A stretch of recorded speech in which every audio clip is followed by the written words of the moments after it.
السلام عليكم ورحمة الله تعالى وبركاته. مرحبا بكم في حلقة اليوم. سنتعرف على حيوانات المزرعة.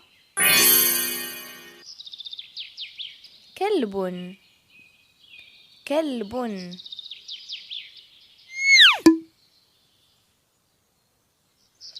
قطة قطة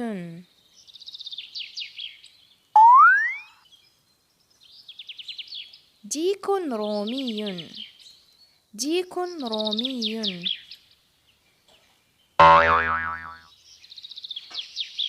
دجاجة دجاجة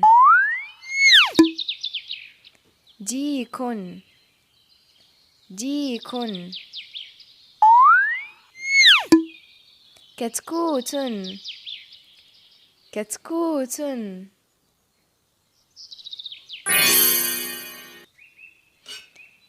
حمار حمار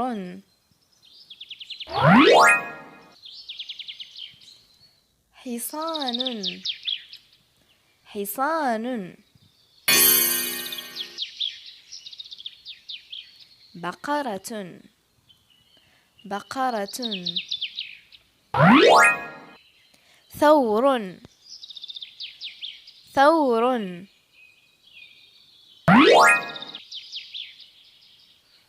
أرنب أرنب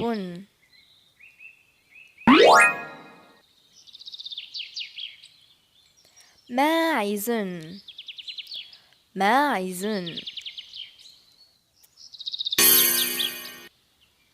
خروف خروف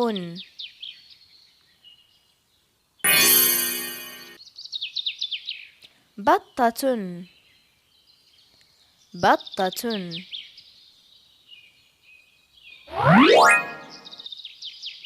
حمامة حمامة.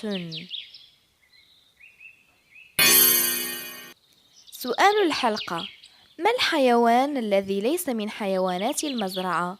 حمار، أسد، أم دجاجة؟ الإجابة أسد. إلى اللقاء.